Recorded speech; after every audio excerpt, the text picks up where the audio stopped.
Hey there, it's Lara here with your weekly Witchy Wednesday astrology forecast. This one is for the week of February 12th to 18th, 2020. So, thanks for being here. If this is your first time to the channel, I appreciate you stopping by and I hope that you resonate with what you hear and that you stick around. So, if that's the case, please subscribe and you won't miss future videos.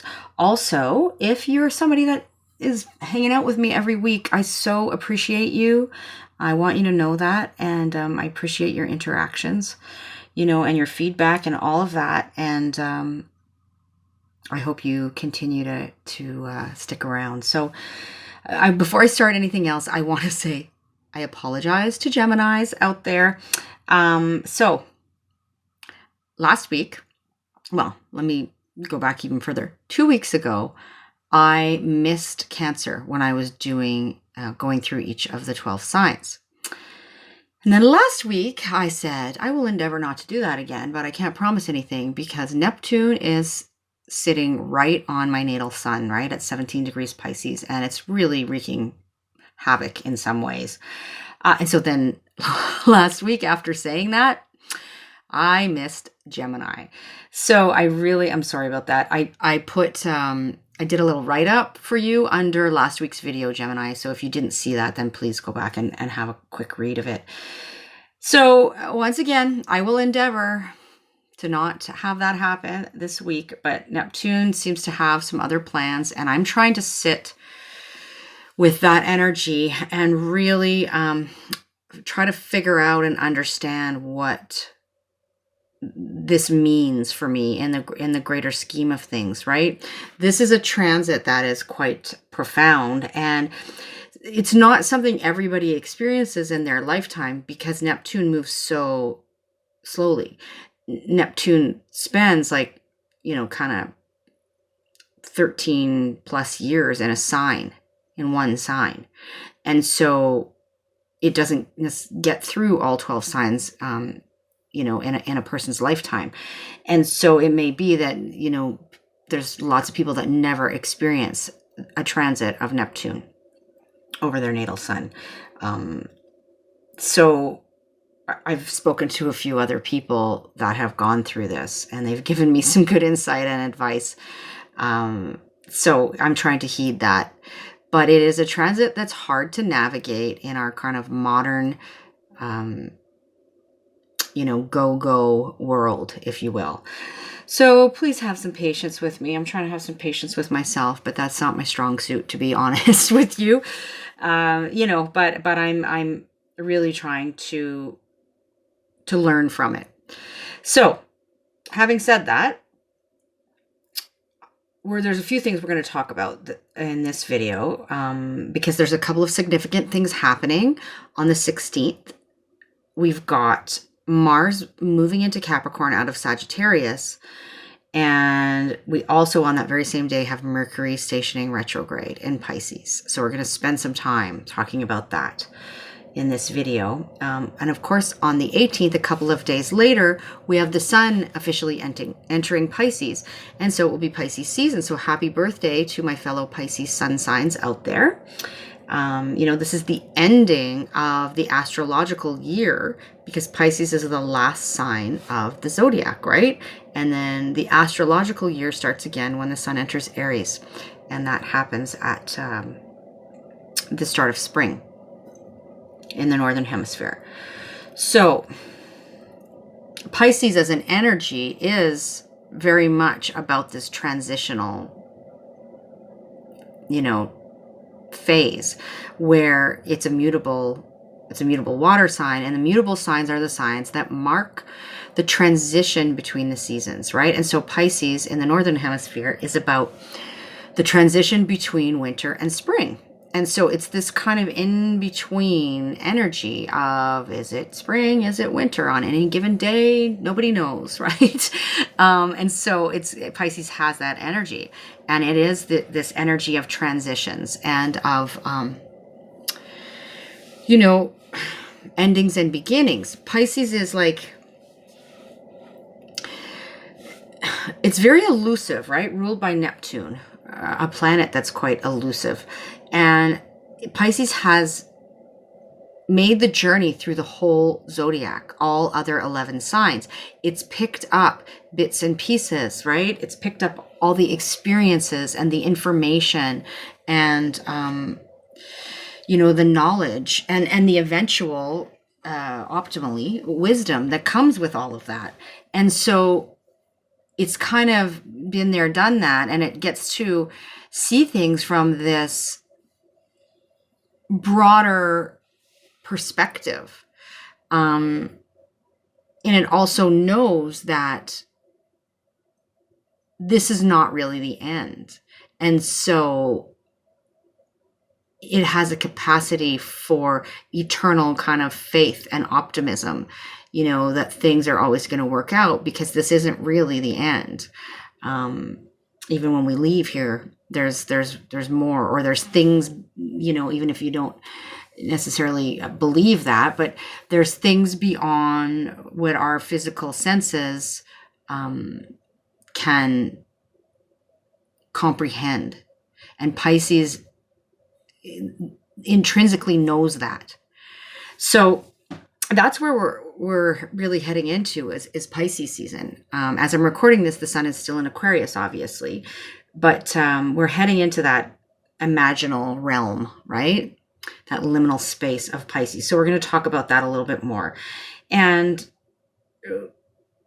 I'm going to just circle back a minute and let you know that the moon is currently in Libra as I'm recording this. And, we're going to have a new moon in Pisces coming up. I'll talk about that in next week's video. But right now the moon's in Libra. She will move into Scorpio on Friday, just in time for Valentine's Day. So that can be either like a steamy or an intense Valentine's Day, potentially. And then she'll move into Sagittarius on Sunday and Capricorn on Tuesday. And I want to mention this for those of you who have heard me say this weekly. I apologize, but for some new folks that are joining us, because new people are kind of coming in drips and drabs, and I very much appreciate that. I want to let you know that if you haven't taken advantage yet I made a free guide for working with the moon, and it's available over on my website, so you can just head over there from the link below. You just have to put in your first name and your email address. You'll get the links to download the audio and the PDF. And it's just a very sort of basic, like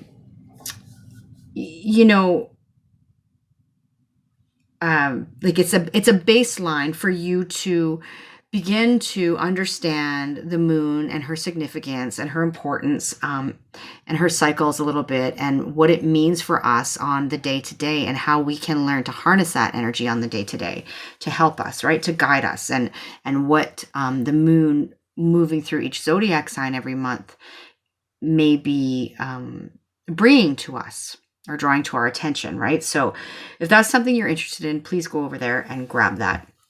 But let's start talking now, breaking down these pieces a little bit more. So I think I'll show you the chart before we do that for a visual, and then I'll talk in more depth about some of these things, okay? So here we got the chart, and this is for today, actually, for February 12th, as I'm recording this. So the sun is still in Aquarius at 23 degrees right now, but soon to be moving on the 16th into Pisces. And we'll be joining Mercury, right? That's there already. And when Mercury hits 12 degrees, it's going to station retrograde and start covering the same ground that it's already been over until it hits, what did I say? Aquarius. It's going to retrograde back into Aquarius and hit, I can't remember right now, but I have it written down somewhere and I'll tell you in a minute. So that's what's going on there. And of course, close to Neptune, right? Which is, as I said, 17 degrees sitting right on my sun. Right now. And so then for the remainder of this year. So we've also got Mars up here in Sagittarius still, as I'm recording this, sitting at a very significant spot, 27 degrees, the galactic center. And I'll speak to that briefly when I take the paper away from my face. We also have all of this Capricorn is still going on. So much Capricorn, right? We've got Cheroclo, and we've got Saturn and Pluto and Jupiter and Pallas Athena, and the South Node still there. And guess what?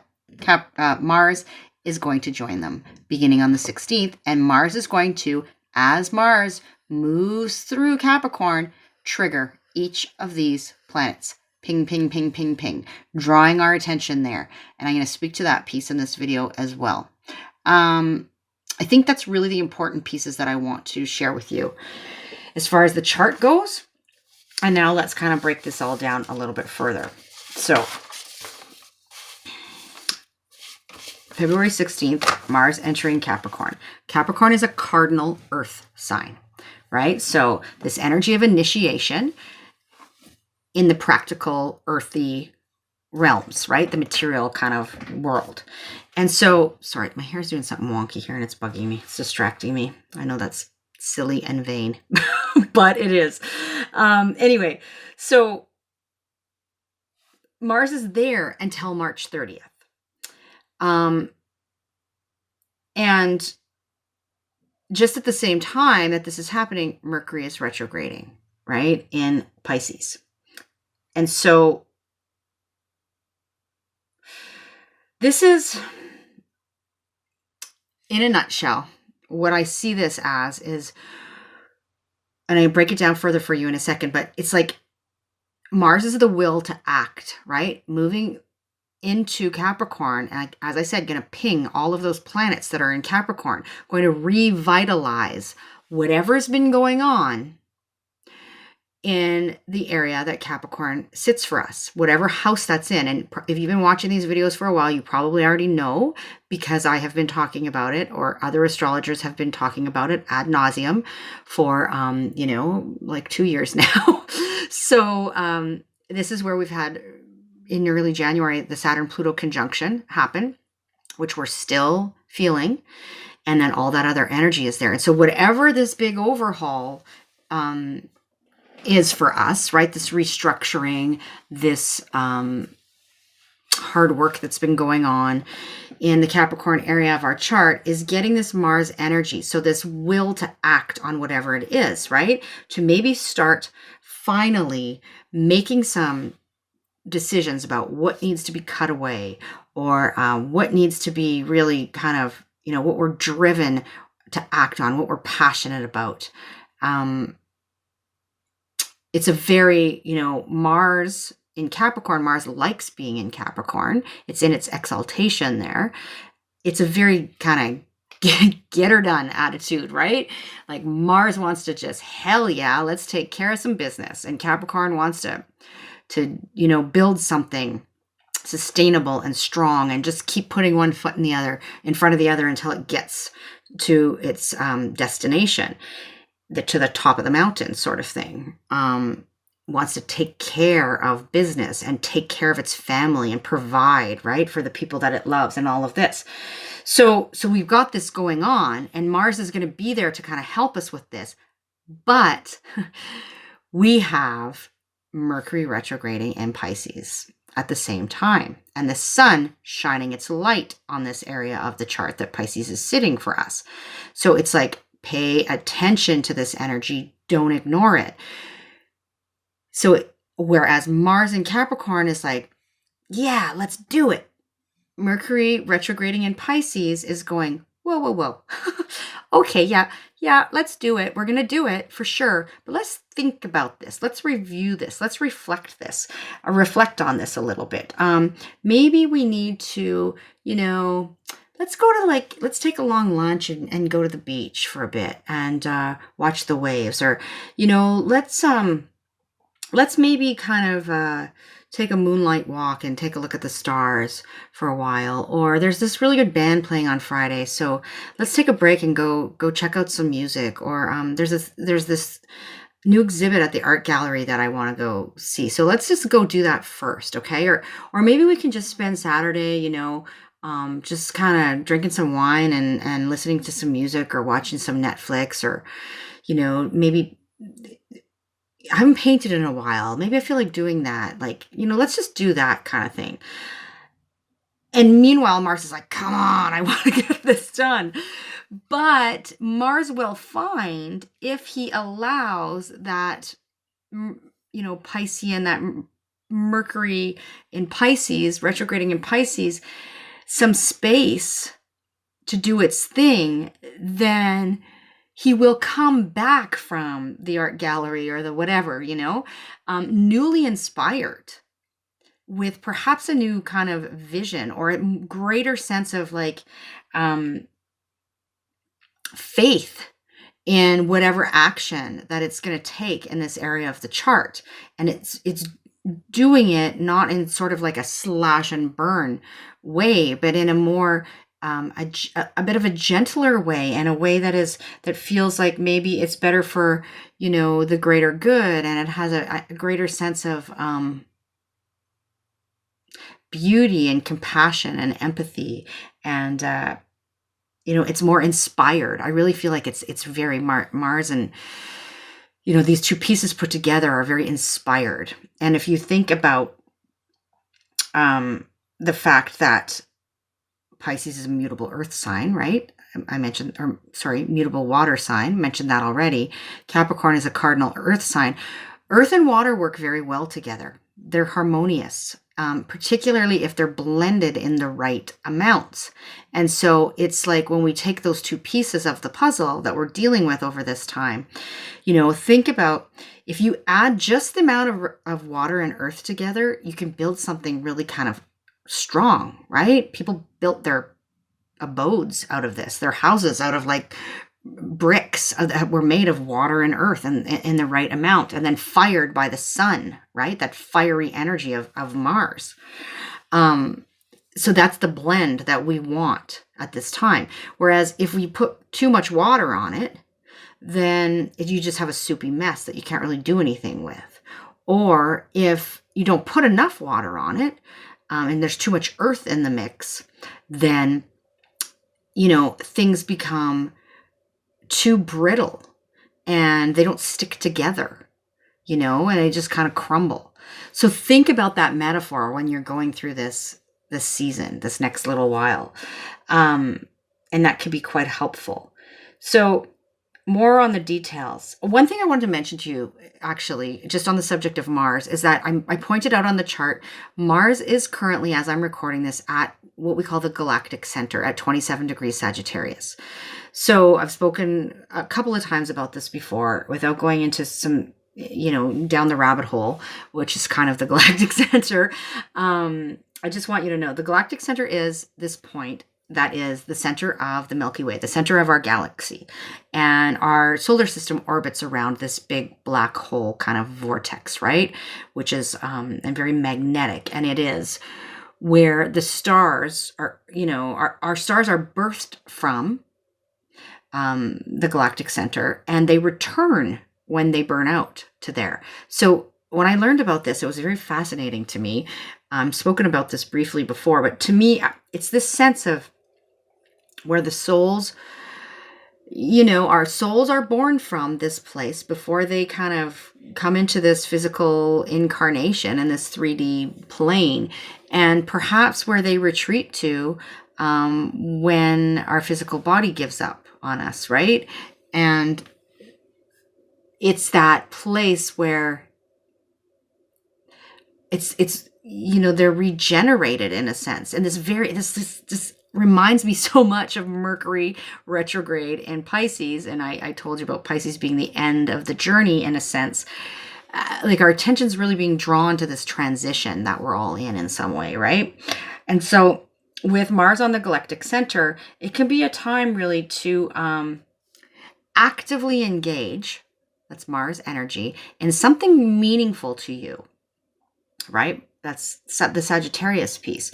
And perhaps have some kind of profound insights that come to you in terms of information that just feels like it's, coming from universal intelligence, or inspired by universal intelligence, or things coming into our conscious awareness that we may not have noticed before. And then we can take this inspired action, right? With Mars there. So I just wanted to mention that to you.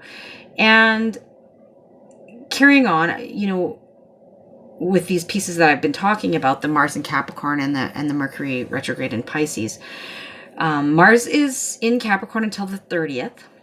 So that's how long that's going on for. And I talked about the combination of those two energies, really reminding us too, Mars moving through there, that this Capricorn area, we're not done with it yet, right? Whatever's going on there. And the Mercury retrograde at 12 degrees Pisces will particularly impact those folks who have a lot of energy in the mutable signs of Pisces, Virgo, Gemini, and Sagittarius. Also, Mercury retrogrades tend to be felt by people who are Mercury ruled, being Virgo and Gemini. But Mercury retrograde impacts all of us, right? On some level, it's happening in a particular house for you, and I'm going to get you there in just a second, talk about that. But it's retrograding from 12 degrees Pisces all the way back to 28 Aquarius. Remember, I couldn't remember when I was showing you the chart. So it's going back to 28 Aquarius, and it will be retrograde between February 16th and March 9th. As it retrogrades, it's going to re-enter Aquarius on the 4th of March. So it'll be in there for a little bit of time before moving forward again, and then leaving Pisces eventually on April 11th.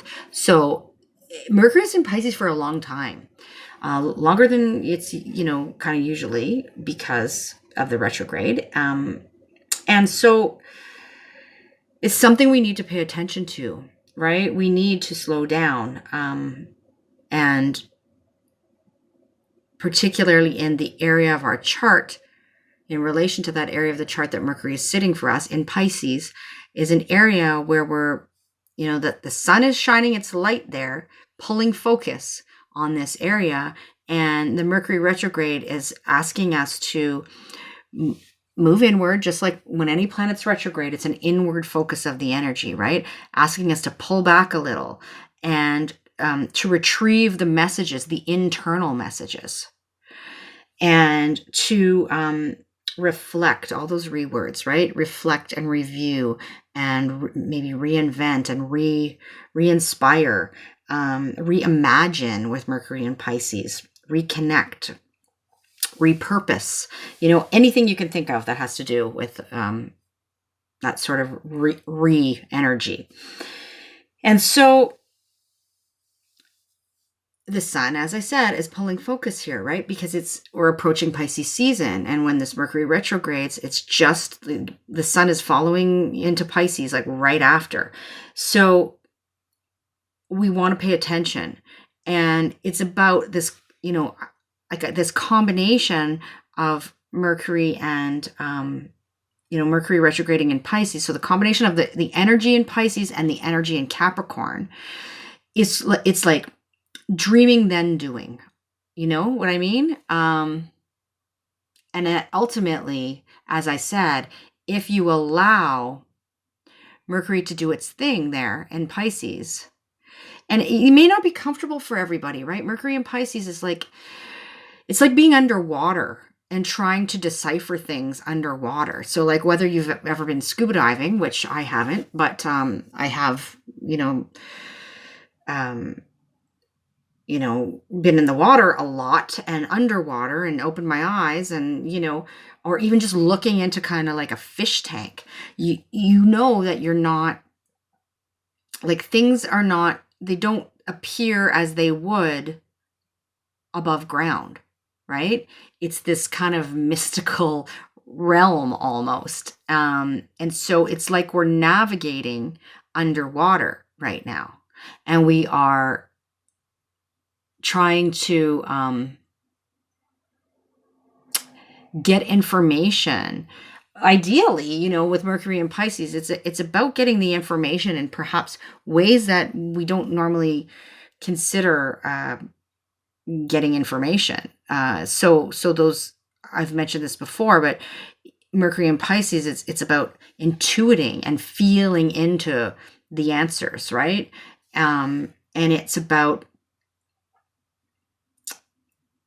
communications that come to us in symbols and dreams and feelings, and in perhaps in kind of unclear ways. Like it's like we get an image, but the lines are blurry, or it's communicating in poetry rather than in, some kind of business email format sort of thing. That's not Mercury in Pisces. So not a super fantastic energy for that. But I mean, of course, some of us have to do that on the day to day. And with Mercury retrograde, the advice is to just, make sure that the communications are clear, that what you're understanding is actually what the other person means, and vice versa. Okay. That's particularly relevant if you've got Mercury retrograding through, your house of communications. But it's relevant for all of us. So just a little bit more on Pisces before I quickly go through each of the signs to tell you where this is all happening for you. Pisces is this energy, right, of dreaminess and devotion and inspiration and compassion and empathy, and intuition. Pisces is the wise mystic, and very sensitive. And I mentioned like the cycle and how this is the end of the cycle of the zodiac, right? So Pisces has kind of been there, done that, and it's got all the information and the experiences to draw on. And so it is wise in that sense. Ideally, particularly if it's operating at its sort of highest octave, right? And it can have this very que sera attitude, because it sort of knows this isn't really the end. And so maybe we shouldn't take things so seriously all the time. And it has this sense of, eternal kind of faith and optimism about it. However, on the downside, because there's always a downside, right? Every sign has a higher and a lower vibration to it. So if you're operating on sort of the low point of the, of the continuum here, this can look like delusion and victim mentality, right? Playing the victim, martyrdom, having no boundaries. So kind of not knowing, where you end and another begins. So codependency, getting overwhelmed because it's just like you feeling all the feels and it's just overwhelming and it's just too much, right? Being very passive, like being a doormat. Pisces is all about the underdog. And so that can be to its detriment sometimes, right?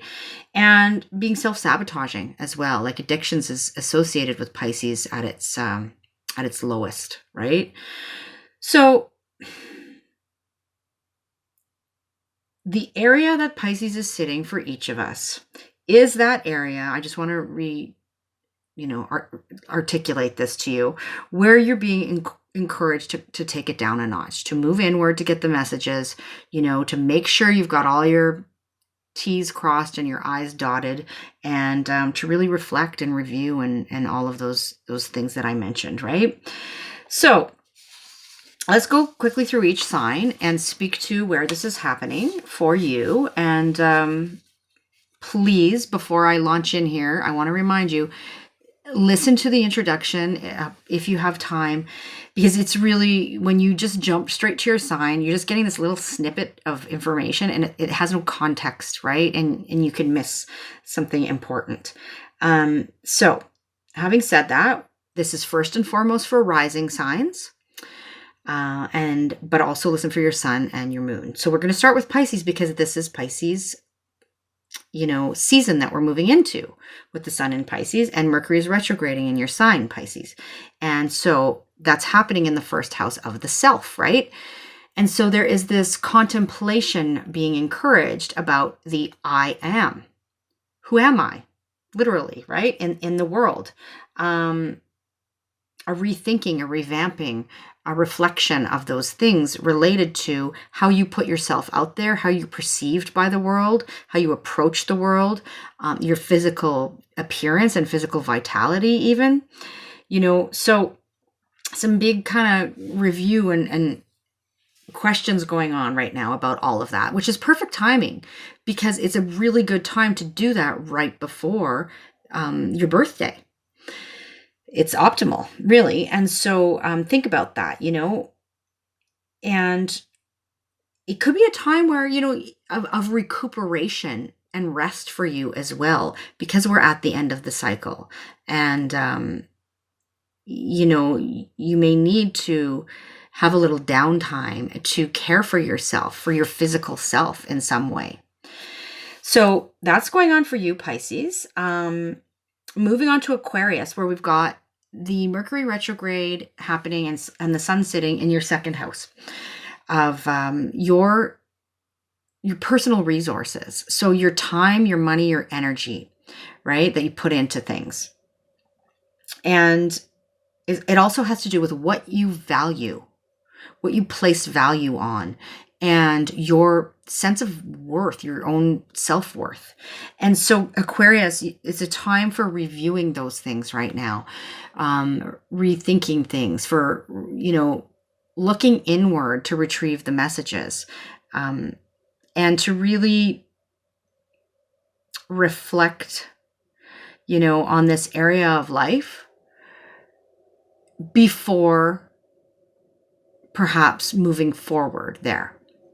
So listen to the introduction, Aquarius, for the context, of course, but know that second house is where the Mercury retrograde is really impacting you the most.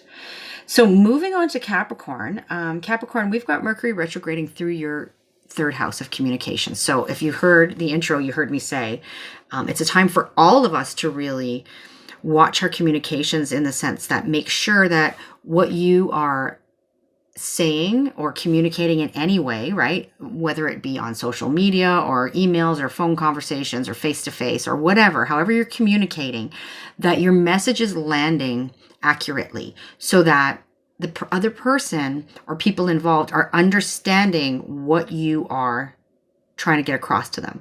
And then the reverse is also true. So this is like double for you because it's in your third house, so the house of communications. So are you understanding what other people are saying to you?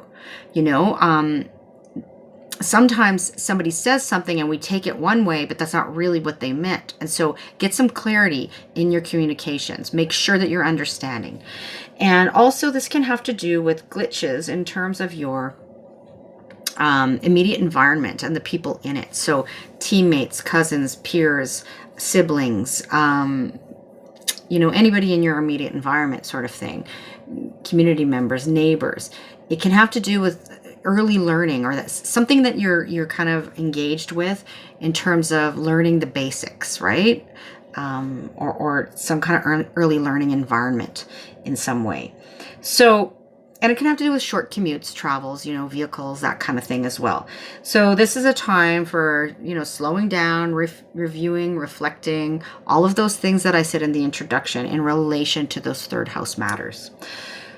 All right, moving on to Sagittarius. Sag, we've got Mercury retrograding through your fourth house. This is the foundation, right? Your emotional sense of safety and security. It has to do with your home and family and literal place of living. It can have to do with real estate. It can have to do with the mother figure or figures in your life. Those are nurturing figures, right? Or what we would think of as mother figures. So Sagittarius, it's a time for some reflection and some review in relation to those things. It could be a time for literally renovations, revamping things, but take your time, have a vision, maybe you're injecting some creativity into your literal physical space, or, you're thinking about how some Piscean themes that I spoke about in the intro could bring more of a sense of emotional security to you. You're reviewing and reflecting on those things. So that's what's happening for you, Sagittarius, in that fourth house. And we're going to move to Scorpio, where we've got Mercury retrograding in your fifth house. So Scorpio, for you, this has to do with your creative projects, any kind of sort of your self-expression. And as an individual. It has to, like, how you shine your light sort of thing. It has to do with children and your own children and children that you're associated with in some way. It has to do with what brings you pleasure, how you have fun, right? What sparks joy for you. And so there's a review being asked of you in this area of life. Reflection, revamping, revitalizing, all those things I said in the intro. Mercury is asking you to focus here for a while and reconsider things before moving forward. Get all the information, right, before moving forward. So that's for you, Scorpio. Moving on to Libra. Mercury's retrograding in your 6th house, Libra. So this is all those tasks you do on the day-to-day, whether they be paid or unpaid, right? It's your daily routine. And that has to do with health and wellness routines as well, and things surrounding health and wellness. It can have to do with pets. It can have to do with kind of relationships between people that are not on an equal playing field as well. And so with Mercury retrograding here, it's a good time to kind of maybe rethink your daily routine, right? And how that's serving you. And it can have, reviewing some health, perhaps some health things that have been going on, and really making sure you've got all the information there. It can have to do with making sure you got all the ticky boxes checked on the daily checklist kind of thing as well. So, all of those things can potentially factor in with Mercury retrograding through the 6th house. So that's for you, Libra. Moving to Virgo now, where Mercury is retrograding through your 7th house, all right, opposite Pisces. And so the 7th house is the house of the other, of relationships, close personal relationships with people that can be our significant other or anybody we're in a partnership with in some way, shape, or form, including business. Can have to do with contractual obligations or contracts. And so with Mercury retrograding here, it's a time of reviewing and reflecting on these things, of making sure that you're understanding of perhaps looking for some internal inspiration here for very, very practically, if you're looking at contracts or those kinds of things, to review them carefully, to reconsider them, to make sure that you've got all the information. So, and be gentle in your communications with those people that you're in one-to-one contact with as well. So that's for you, Virgo. Moving to Leo now, where we've got Mercury retrograding through your 8th house. So, plumbing the depths here, Leo, for you. The 8th house, right, it speaks to where we're vulnerable and how we intimately connect with others.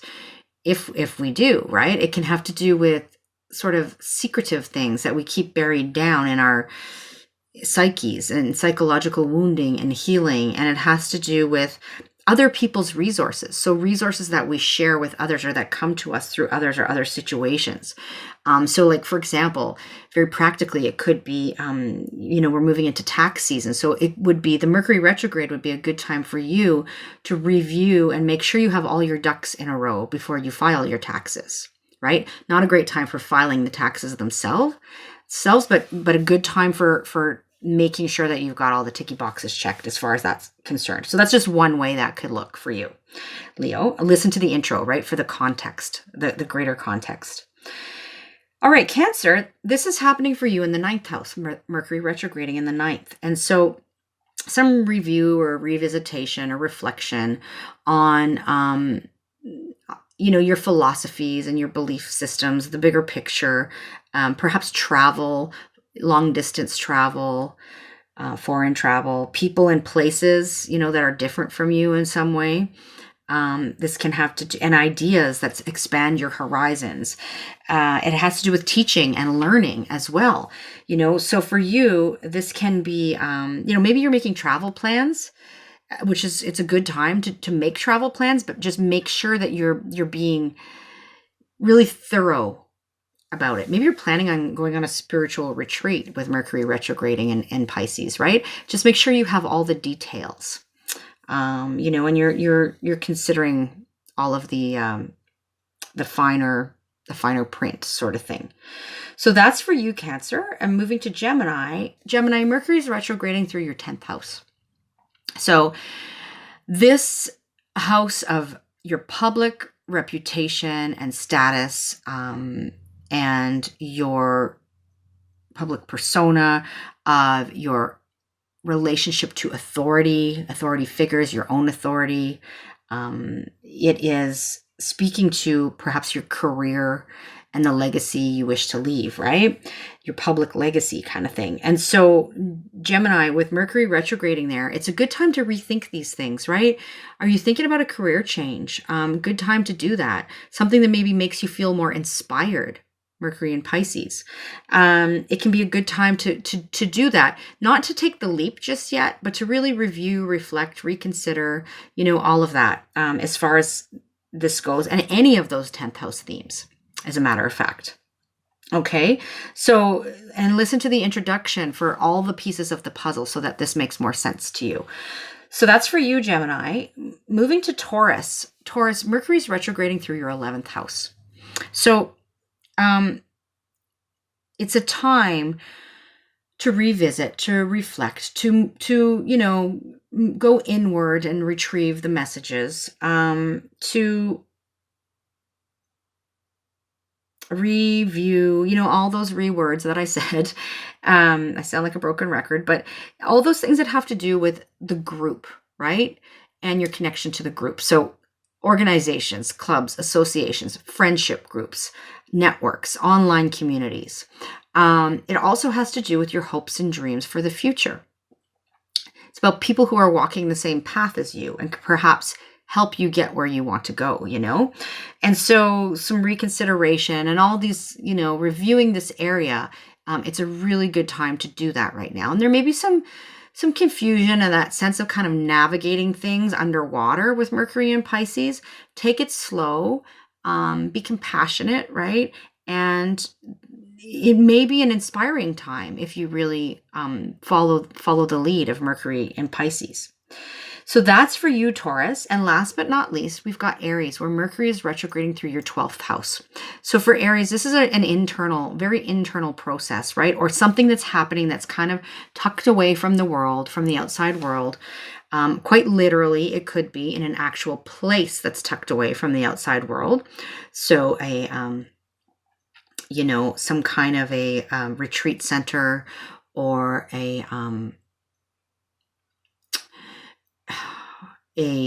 hospital, or, you know, there's recuperation going on, a rehabilitation facility. It could have to do with a prison. It could have to do with any kind of those places that are kind of tucked away from the world, right?